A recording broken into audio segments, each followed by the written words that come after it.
March is National Reading Month, and what I want to know is celebrating with some very special guests. Great Metzger from Little Free Library will discuss how books can build community. Literacy influencer Oliver James will share his inspiring story of learning how to read. Jelani Memory and I will talk about how books can introduce kids to tough topics. And author Aaliyah Agostini will speak on representation in children's literature. Educators and parents everywhere want to instill in kids a lifelong love of reading. So make sure to catch these important conversations by subscribing to What I Want to Know with Kevin P. Chavous on Apple Podcasts, Spotify, or your favorite podcast or social media platform. And visit K12.com reading for more resources. Show me a classroom who's not affected by divorce in some way. There'll be at least 50% of the kids in there have parents who are divorced, right? So is divorce on the table to talk about for kids who are experiencing it directly? Show me a kid who hasn't had either a parent or brother or sister or a friend's parent, brother or sister, or an auntie or an uncle who's passed away, right? Even at the age in kindergarten, first grade, second grade. And so when these events, when these moments, when these topics touch a kid's life, then you have to ask yourself, isn't it actually worse if we don't talk about it, if we don't engage in it? And I think these things have to be done at home and at school, that they work in partnership together to tackle these big topics. A survey found that 1 in 5 parents struggle to have meaningful conversations with their children. When it comes to topics like mental health, racism, shame, violence, and more, parents often strain to find the right way to introduce these topics to their children. Could books be the answer to this problem? What challenges are parents facing when it comes to communicating with their children? And how can books introduce kids to tough topics? This is What I Want to Know. Today I'm joined by Jelani Memory to find out.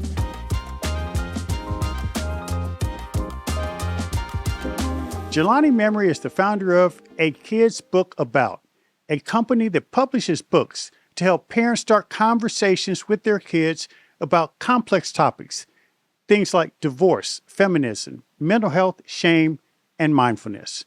He joins us today to discuss how books can introduce kids to tough topics. Jelani, welcome to the show. Well, it's a pleasure to be here. Thanks for having me. Well, I tell you what, I'm excited to have you here. This is another one of our episodes recognizing National Reading Month. And what you do, your expression of reading, has come a long way. I want to talk about your company and your business, A Kid's Book About, and that unique dynamic concept. But I also am fascinated, Jelani, about your own story. And I've heard you talk about it, in other interviews. But for the listening audience that we have here, just talk about your upbringing and your experience with the challenge of not being able to read, and then how you were able to overcome that and take it to the next level. Yeah. Was born the youngest of 4 kids. Dad would leave by the time I was 4, so I don't really have any memories of him in the home. And our mother worked nights as a nurse, putting food on the table and driving us to soccer practice and karate and every other extracurricular you could imagine. And, us kids were sort of left to fend for ourselves a little bit when it came to the social, emotional sort of school stuff. I don't remember ever being asked to do my homework or clean my room. There just wasn't the emotional space for it. And look, I was a talented, artistic, smart kid, but I struggled at reading. And when I say struggled, I mean, I hit a point in, I think, 6th grade when I just sort of quit trying. Because I realized all the other kids were clocking like a page every minute or 2 minutes. And it was taking me 5 to 10 minutes to read a page in a book. And I just thought, I'm never going to catch up to them. So I just stopped. And that persisted all the way through middle school and into high school, believe it or not. And I was effectively illiterate. And I think the the big change for me happened when I realized that I was missing out on all these incredible stories from the past, stories from the present, stories from folks' imagination. And I was gifted a book by a friend's dad called The Brothers K. Really incredible book, 350 pages. I never could have imagined ever reading a book like that, but I just one day decided to sit down and start reading it during lunch at school and was just totally taken with it. So this is my junior year in high school. Hmm. And I thought, how come nobody ever told me there are these incredible stories and lives and people inside of these books? And that really drove me. Now, still to this day, my 14-year-old daughter reads faster than I do. I read really slow. I read at the pace that I talk at, believe it or not, which really surprised my kids when I told them that.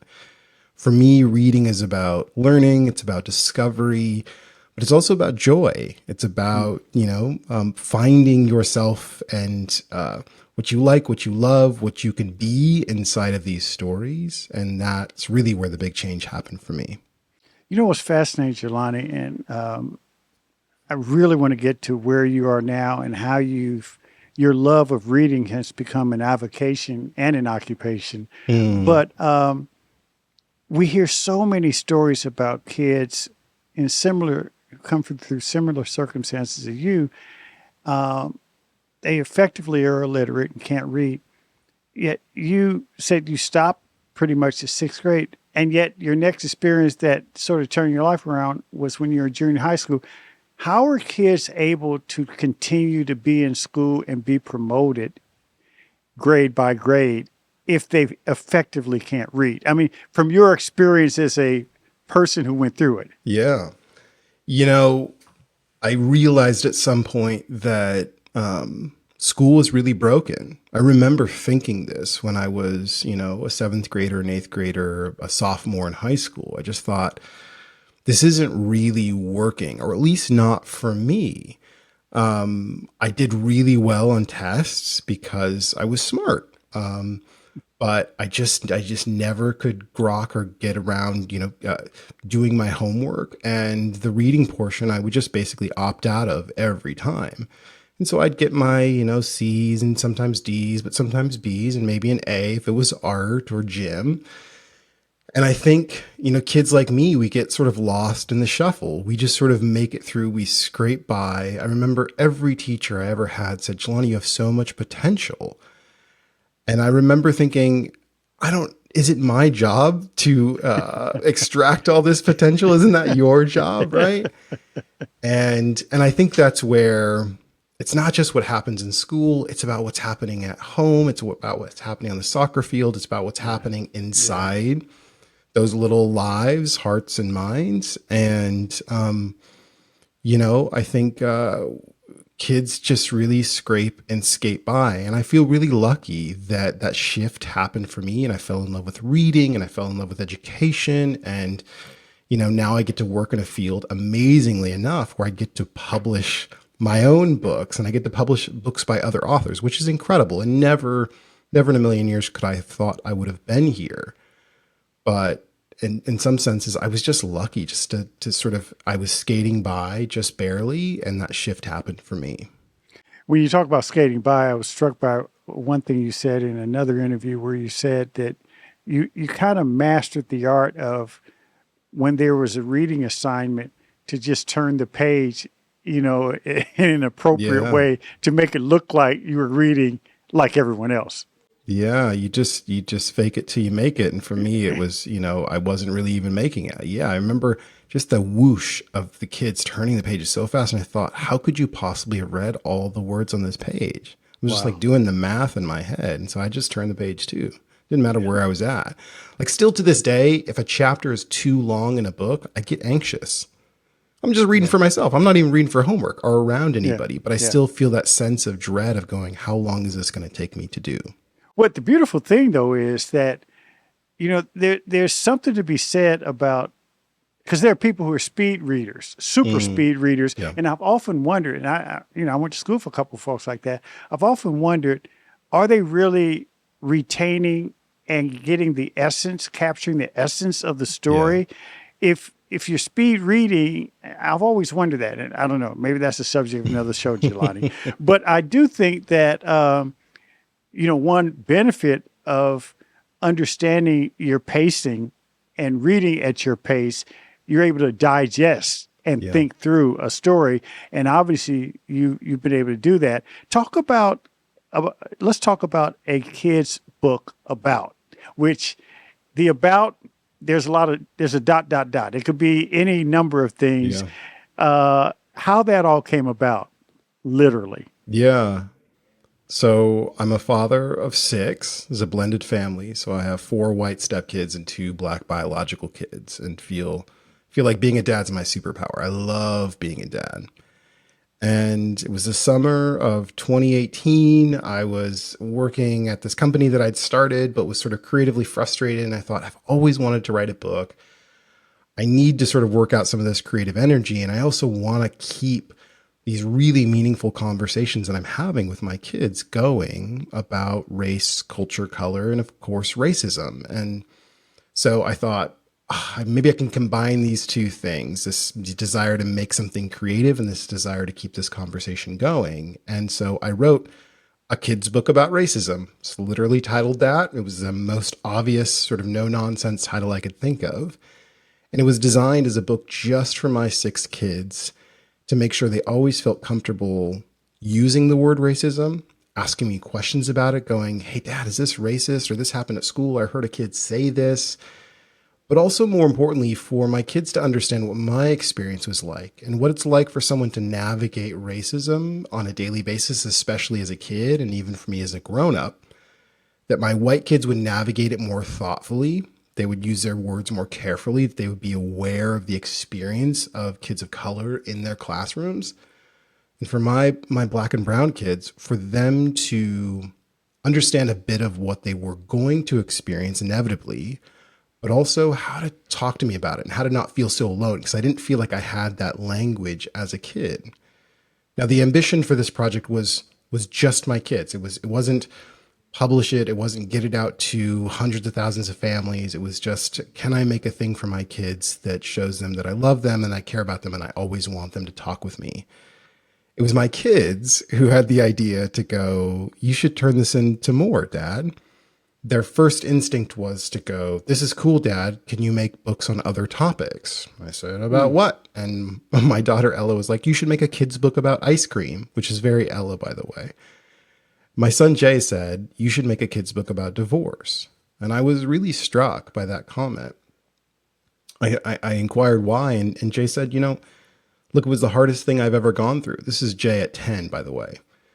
And I don't think any kid should have to go through it alone. And I think a story about divorce could help kids go through it if their parents are divorcing. And I just thought, wow, my vulnerability in telling my story to my kids is causing them to be vulnerable. And I get this extra little benefit of going, I've made a thing that actually can be serialized, that you can take a kid's book about, take out racism and put in divorce or love or cancer or death or courage or pride, so many topics that you could cover. And once that seed was planted, it was just like this, like a cartoon when the light bulb goes off over your head. I just thought, I can't not do this. I feel like my whole life as a kid without a father, a kid who couldn't read, now a dad who loves reading, who's really invested in having big conversations with his kids, I might be the only one crazy enough to make these really weird, strange books on really big topics. So one day I sat down and I made a list and I said, I'm probably not going to do this. I don't have any of the training. I've never published a book before. But if I made these books, what topics would we do? And it took me a half an hour to get to 100. And I just had to stop. I realized I could keep going. Because these conversations that I want to have with my kids, every parent wants to have with their kids. And I feel it. I even feel it now. It's so hard. It's so hard to bring up these topics. When do you talk about it? How old do they have to be? What do you say? What if you get it wrong? What if they repeat what you say to another kid? And so I thought, man, now I have to make these books. So I left the company that I started. I went to go start this wild and crazy publishing company. And now we're almost 5 years in, and it's been incredible. We've made 150 books on some topics that are so difficult and taboo, but so important, especially when kids have proximity to those topics. So we've done books on sexual abuse. We've done books on suicide. We've done books on being transgender. We've also done a handful of books on racism, systemic racism, white privilege. We did a book on the Tulsa Race Massacre. These are all books designed for 5-year-olds, 6-year-olds, and 7-year-olds to start the conversation on those big topics that I think for many parents and educators feel impossible to start. It's pretty fascinating, and so many things come to mind. First of all, in terms of where the company is, how is your distribution, and are schools embracing the book? Talk a little bit about that. Yeah. Again, I just never could have imagined that we'd be in this spot.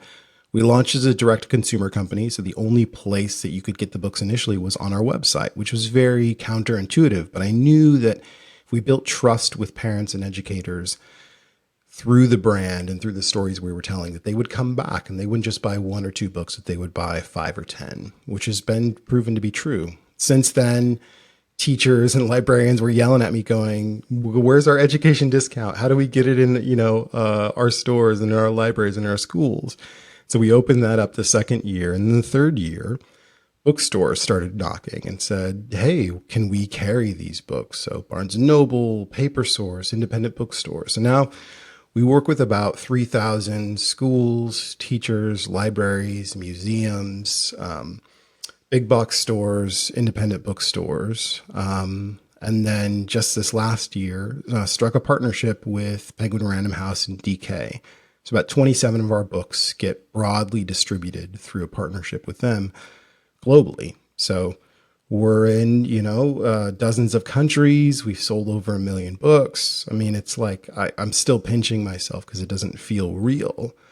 But what I'm most proud of is we tell these authentic stories from these owned voices. So just like me as a Black kid who became a Black dad who was raising a biracial family, I was just telling my story, and we found other individuals who could authentically tell their story on a big topic.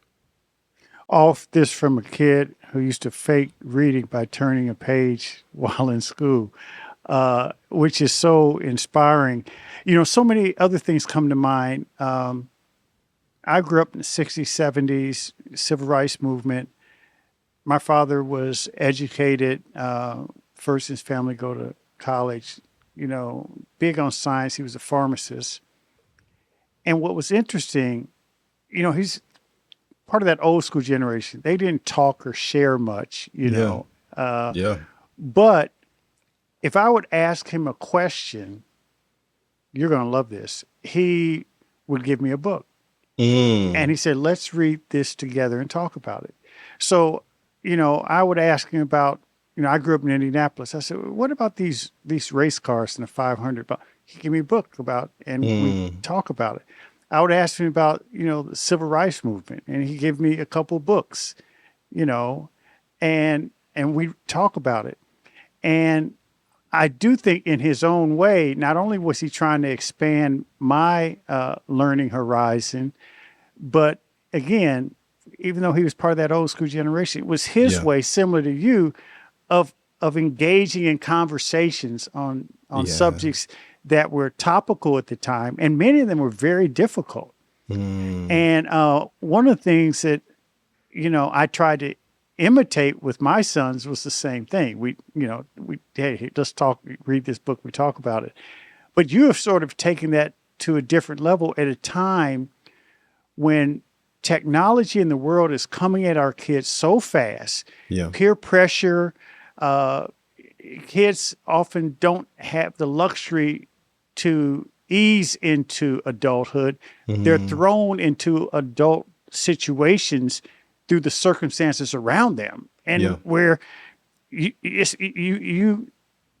have to be in a cave somewhere to even begin to shelter your child. And if they have an iPhone, forget it. Even a cave isn't going to protect you. So I can see why people are resonating with this approach, because it's always been hard for parents to have those difficult conversations. But based on the response you've gotten, I'm assuming, correct me if I'm wrong, that this has made it easier for a lot of parents to have those tough conversations. Yeah, I think both easier and effective, right? Hmm. Because it's not just about ease. Parents want it to work, right? I don't know if you ever remember like driving your kids to school or picking them up, and you go, "How Oh, was yeah. your day?" "Oh, the day Yeah. was fine. What'd you Yeah. do?" "Well, stuff." It's like you're just trying to like drag words out of them. And so then it becomes this, oh, I know I need to have this important conversation with my kids. I know what I want to say. Will it work? Will they connect with me? Will they engage with the words that I'm saying? Will they talk back and share stories? And this is where I think, look what your father did for you and what we're trying to do as a company is we're using this age old, thousands of year old format that is the book as a way to facilitate a shared learning experience that is both intimate and exciting because it's a story, as well as educating, and it's meaningful, right? All of the best memories I have with my kids are mostly bedtime, reading them a bedtime story, and the conversations that we have afterwards, which kids crave. Show me a kid that doesn't want to get read a bedtime story every night, right? But as parents, we're busy. We've got bills to pay. We might be working. We want to get back to our Netflix show. Like there's all these things competing with that. But if we can carve out that time, kids will always trade a tablet or a console or an iPhone for one-on-one time with a grown-up that really matters to them, engaging around something that's exciting to them.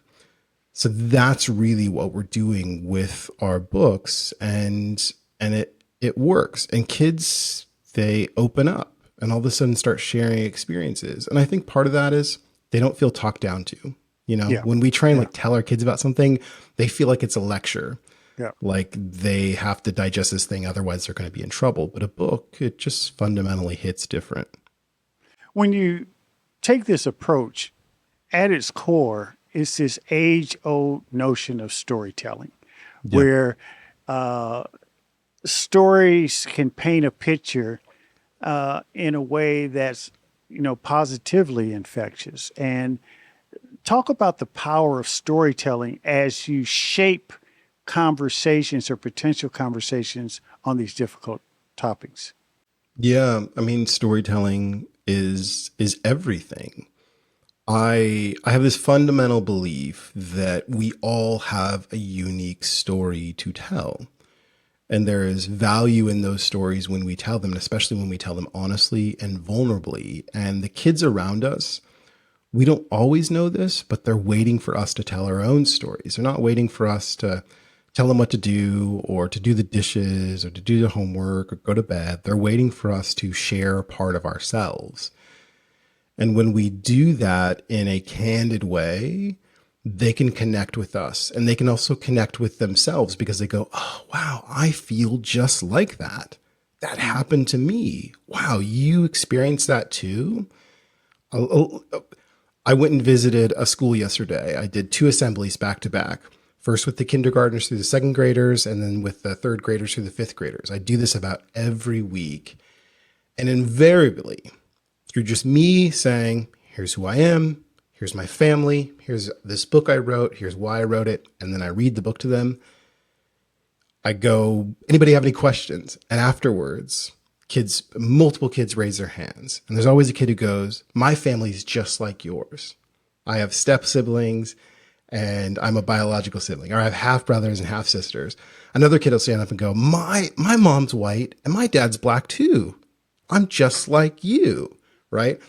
And there's this weird, strange excitement for them to go, "Your story's like mine. We're not so different." Right. And there's a connection. And I see it happen over and over again with the most simple, pedestrian, uh, you know, not out of the ordinary things that create this life connective tissue, I think, for kids and for grownups through the vehicle of storytelling. And I think where we get it wrong, and especially the publishing industry, we have excluded so many voices and so many kinds of stories from children's books because we've deemed them either inappropriate or not commercial.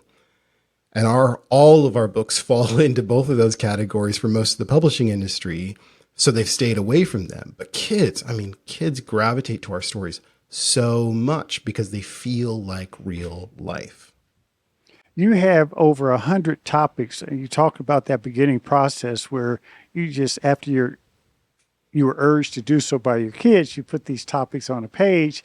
You came over 100. You've got different topics, even that are being published and shared with kids in schools and libraries all over globally now. What are some of the topics that stand out? The ones that are either you get the most feedback over, or maybe it's the sales, but it's clear that there are a handful of topics that literally people keep coming back to or generate the most conversations. Yeah, my book, A Kid's Book About Racism, has gone on to be a bestseller.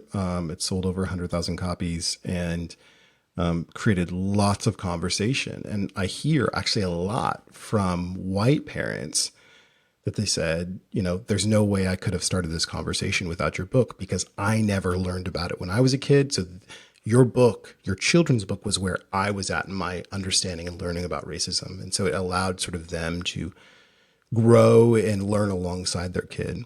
A Kid's Book About Anxiety by Ross Zabo. We have a generation of anxious kids, right? Yes. And they have every reason to be anxious. I mean, look at what is happening in the world. And so, parents and kids come back to again and again. We have another really wonderful book, A Kid's Book About Belonging.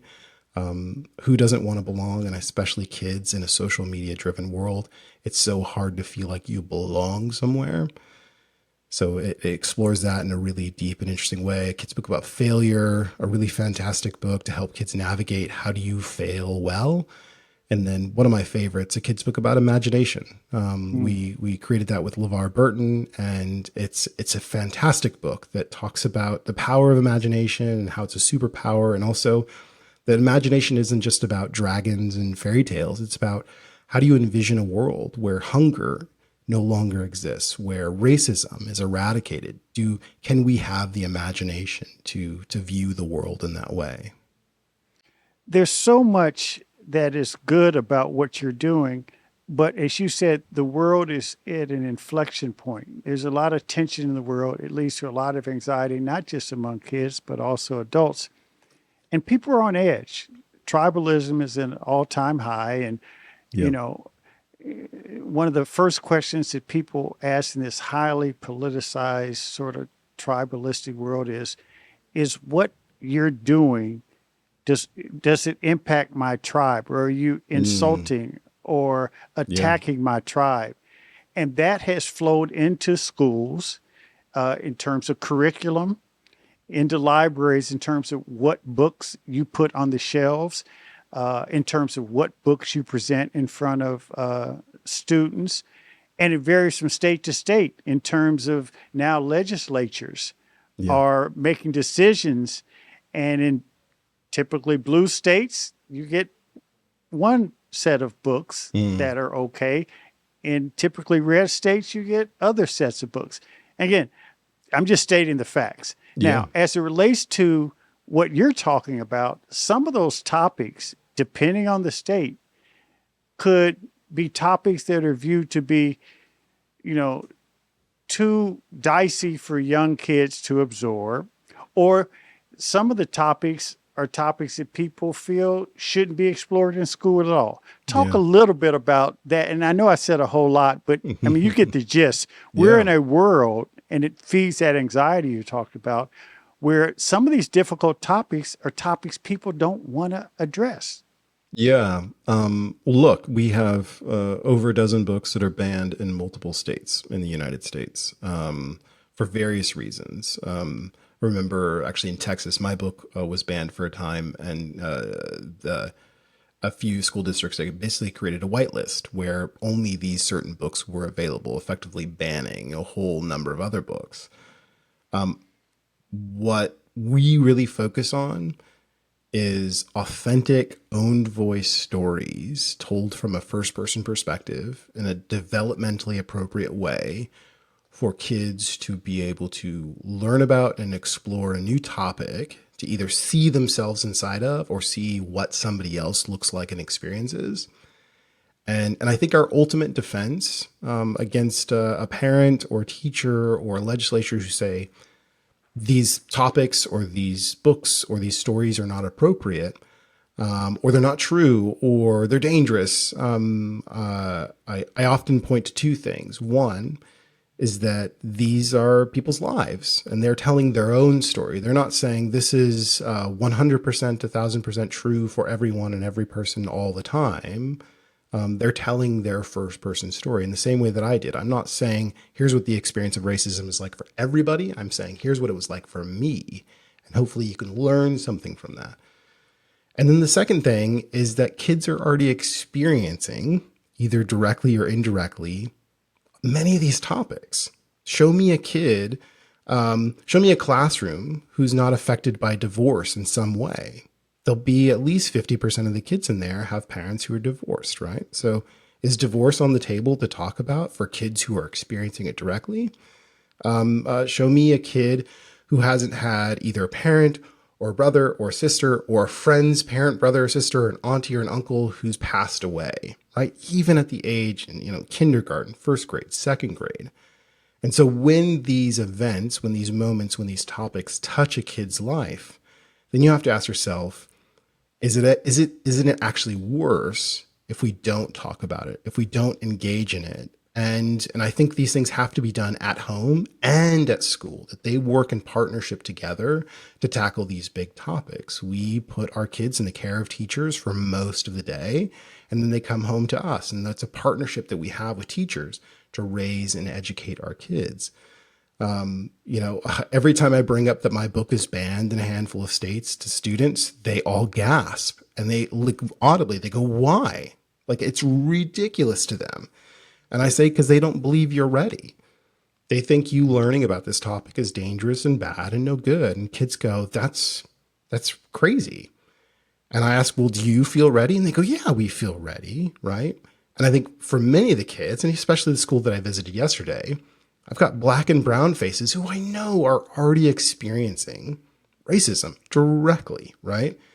So it's not a question of whether they're ready. It's whether we as grownups are comfortable enough to be uncomfortable, to engage in these things that our kids are already sort of touching in their everyday lives.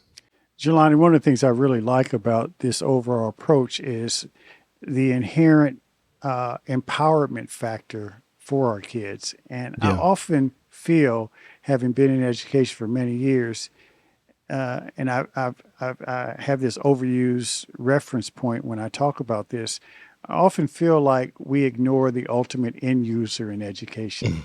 And that happens to be the children we serve. Yeah. And we make so many policies. We develop curriculum. We develop teaching techniques and even school modalities with a bunch of adults in the room, many of whom haven't been to school in a classroom in 20 or 30 years. Yeah. And then we'll have maybe a handful of kids test it out. But by and large, oftentimes, some of those things that are directly designed to be for the quote unquote benefit of kids, kids won't see them until they're on the shelf or they're being deployed in the classroom. Yeah. And one of the reasons why I want to unpack what you're doing and how you're doing it is that you really put the child at the center.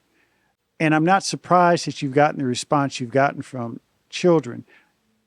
Talk a little bit more, and I only have a couple more questions, about this idea of listening to children and creating environments where children can feel comfortable and trust that they can share what they're feeling. Because that is a huge point right now as we deal with some of the anxieties you talked about. Yeah. Look, I'm challenged every day to try and listen more than I speak with my own children, to try and validate and respect their thoughts, ideas, feelings, and experiences. And I think look, because kids don't have power, we discount what they experience, right? And we think we know so much more than them, which we know a lot of things as grown-ups. But all of us were kids once. And I remember being 10 and I remember wanting the respect and attention, and I wanted my voice to be heard for the adults around me, that I was experiencing real things, whether that was sadness or depression or loneliness or fear or want, a whole host of things. And those things are very real for kids. And we grow up and we become grown-ups, and then all of a sudden we treat kids as if those experiences aren't real. And so I think just even being able to create space to hear kids, to validate their thoughts, experiences, and emotions, and to learn from them, dare I say learn from them, right? I think it's a revolutionary act that not only makes our kids better, it also makes us better. When we were kids, we all know we can identify those one or two adults who made us feel seen, known, heard, and loved, right? I'm sure you have their names right at the sort of the top of your mind, right? And we remember also those ones who dismissed us, cast us aside, who never respected us, who always said we weren't good enough. So we have the opportunity now that we're the grown-ups to be that adult in kids' lives, right? To be that one that just hears them, that just listens, that just says, wow, that's really hard, or thanks for sharing that with me, right? That's, again, it's a revolutionary act that we can do that empowers our kids more than anything, that they will, in the same way that you carry those names and that impact with you still to this day, and I do too, those kids will carry that with them for the rest of their lives. Tell me something more powerful than that. I have a hard time thinking of what could be more powerful than that. So an idea, a feeling that a person carries with them for 30, 40, 50, 60 years. That's incredible. It is powerful. Jelani, last question. This is what I really want to know. And it really is a word of advice that you can offer to parents who may be listening out there. We'll have a number of parents, teachers, school leaders that around the country that listen. And there will be parents who will hear this who will say, well, my kids aren't 5, 6, or 7, but they're 13, 14, 15. They're in those years, and we didn't have those early conversations, and I don't know what to do. Yeah. So, and just based on your experience and your grounding, because you've been doing this now for a while, what advice would you give those parents who are dealing with, a child in their, early teens or, middle school, which are often tough years for a lot of parents and kids, to begin the process of listening and making sure they're heard, even when, they're faced, they have kids shut the door on them repeatedly. Yeah. Give them a little advice. Yeah. First piece of advice is apologize. And this is not going to be friendly advice to most parents out there, but guaranteed your kid is holding on to something that you said or did or didn't allow them to do or whatever, that they need to hear that you regret it or you're sorry or you feel bad. For us as parents, look, we yell at our kids, we punish them, we are mean to them, we restrict things from them. Sometimes we're spiteful. We do all sorts of stuff, and kids have no power to do anything about that other than to go, I don't want this treatment anymore. So they're slamming the door, they're talking back to us, but otherwise they're without power. So I found the number one thing if I can do as a dad every day with my kids is if I can find something to be sorry for, which sounds so strange, opens them up and makes them not feel so defensive and so afraid because I'm wielding all the power in the relationship parents have all the power in the relationship. And so when you can say, hey, I'm really sorry about that thing that I did or a thing that I said, or I should have been earlier, or I should have showed up to soccer practice or whatever that thing is, you'll watch your kids' defenses melt and they don't have to feel like they're competing with you so much and so often. And then ask a question. And it's a really simple question, which is like, hey, is there anything you need? Apologize. Is there anything you need? And you'll find your kids go to strange places. Yeah, hey, I really wish we could spend time together.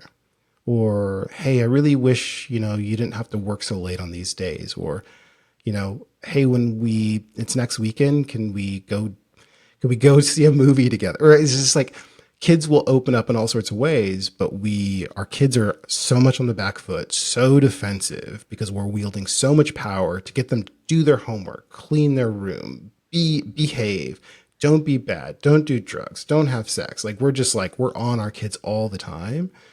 And our kids are people with very little power. And all they want is a relationship and a connection and to be validated. And so I find apology is where it really starts. And then open up with just like, hey, what do you need? And your kids they'll lead the conversation from there and be brave to go where the kids take you. Jelani Memory, I certainly appreciate all that you do. And thanks so much for joining us on What I Want to Know. Thanks for having me.